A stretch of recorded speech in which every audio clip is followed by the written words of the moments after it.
東京町探検です。今回は駒込にあったお高組組屋敷、通称高城屋敷跡を中心に歩きます。天祖神社から名刹吉祥寺を経て目赤不動までの探検、どうぞご覧ください。前回のゴール地点名主屋敷をスタートし、50メートルほどで駒込天祖神社の鳥居前に着きます。地域に根ざした神社としてはとても長い参道です。こちらは駒込の総鎮守産砂神です。社殿によれば源頼朝の奥州攻めに起源を持つそうです。天祖神社の多くは江戸時代は神明宮と称していました。明治になり一部の神社を除いて宮と名乗れなくなり、また天照大神を祭神としていることから天祖神社と改称しています。中には戦後神明宮に戻したところもあります。ここ駒込天祖神社も明治期に神明宮から改称しています。これはご神木のクスノキです。神仙用の稲を乾燥させているようです。水田を持っているのでしょうか。拝殿の右手から裏参道が続いています。右に見えるフェンスの向こう側は都立駒込病院です。江戸時代はここにお高組の組屋敷がありました。お高組とは将軍の鷹狩りに使う鷹を飼育調教していた鷹匠やその下役の同心らの集団です。屋敷の土地は個人にではなく組に一括して与えられており、これを組屋敷と言いました。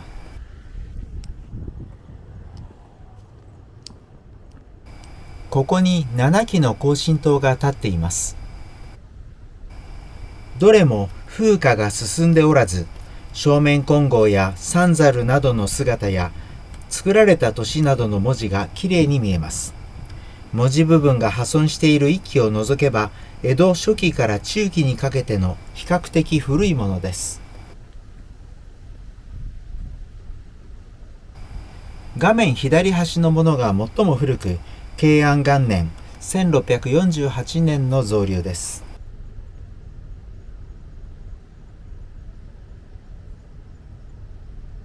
参道反対側に立つ石柱にはお高組の文字が読み取れます。組屋敷の存在を今に伝えるものです。参道を抜けた先にある駒込公園です。この公園と隣の駒込病院一帯には銅坂遺跡があります。縄文時代の貝塚と20軒ほどの住居跡、さらに土器や魚を取るための重りが出土しています。ここは台地のへりにあたり、すぐ下の八田川の谷で魚を取っていたのでしょう。また縄文遺跡の上から高城屋敷時代の穴蔵やゴミためが見つかりました。そこからは鷹の餌や調教に用いたと思われる動物の骨などが出土しました。左へ向かうと八田川の谷へ下る銅坂です。その坂上、バスが止まっている左側に不動明王を祀るいおりがありました。そのため不動坂と呼ばれ、やがて銅坂と略されるようになりました。この不動明王はいおりを開いた僧侶が伊賀の国赤目山で授かったことから赤目不動と呼ばれていました。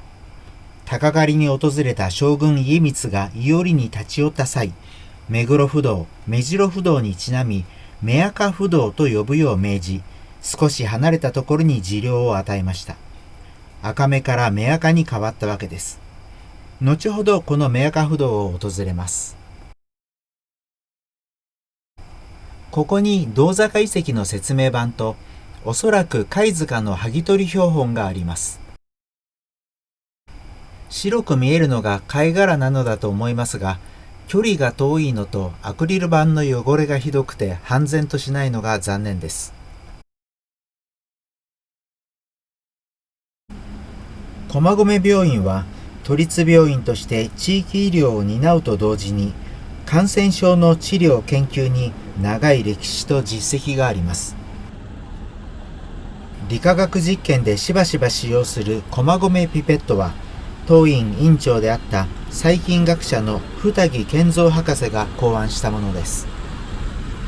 英語名も駒込ピペットで、世界的に広く用いられています。ここから住宅街に入っていきましょう。車がすれ違えないようなところを通り、行き止まりの手前を曲がると、鉄の扉に突き当たります。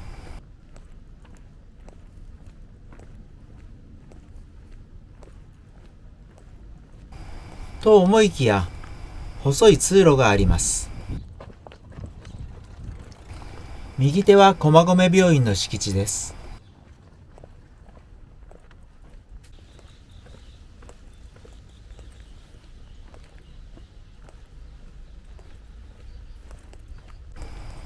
秘密の抜け道みたいでちょっとワクワクしますが、暗くなってからは通りたくありません。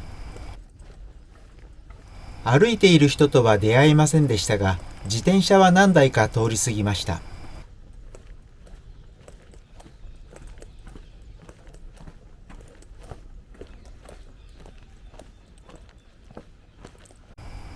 これが振り返ったところです。本郷通りに出ました。江戸時代は将軍が日光東照宮に詣でる時に通った日光御成道でした。その道に面して吉祥寺があります。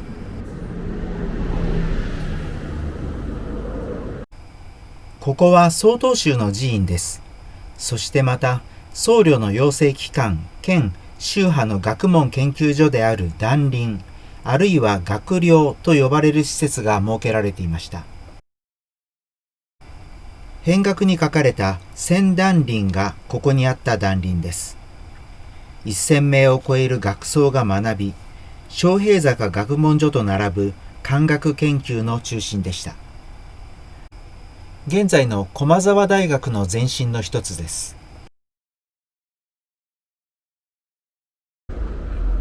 立ち並んでいた七堂伽藍は第二次世界大戦の空襲によりそのほとんどが焼け落ちました。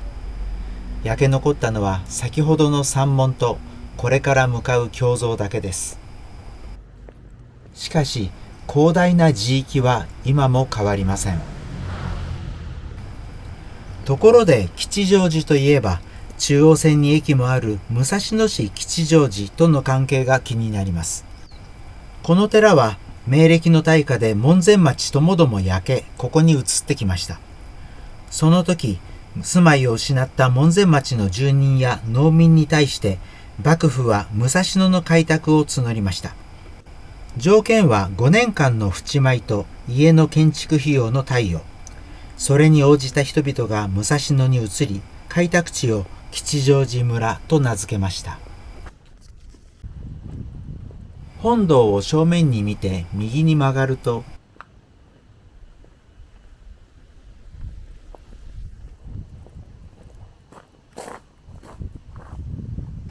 鐘楼があります。組物が見事です。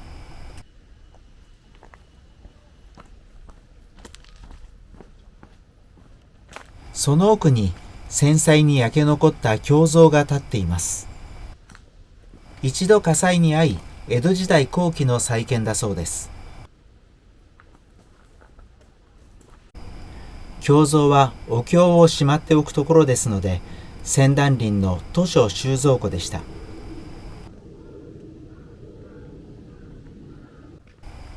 こちらが本堂です。敷地が広いので雄大な眺めです。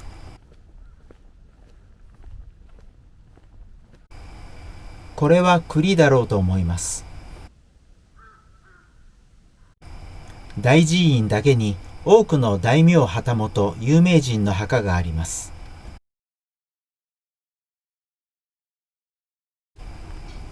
広大な墓地の一番奥に大きな墓石が無造作に並べられています。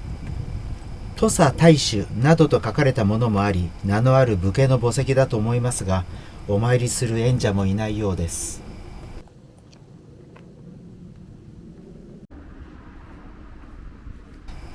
本郷通りを南に向かい 2,3 分で南国寺に着きます。ここに目赤不動がいらっしゃいます。銅坂の名前の由来になり、将軍家光に赤目から目赤に名前を変えるよう命じられた不動明王です。目黒、目白、目青、目木不動とともに江戸五色不動の一つです。ただし目木不動は2つのお寺にそれぞれ安置されているため、五色ですが六家寺六不動になります。ガラス戸を開けて間近に拝めますが、そちらはお前立ちで、ご本尊は秘仏のようです。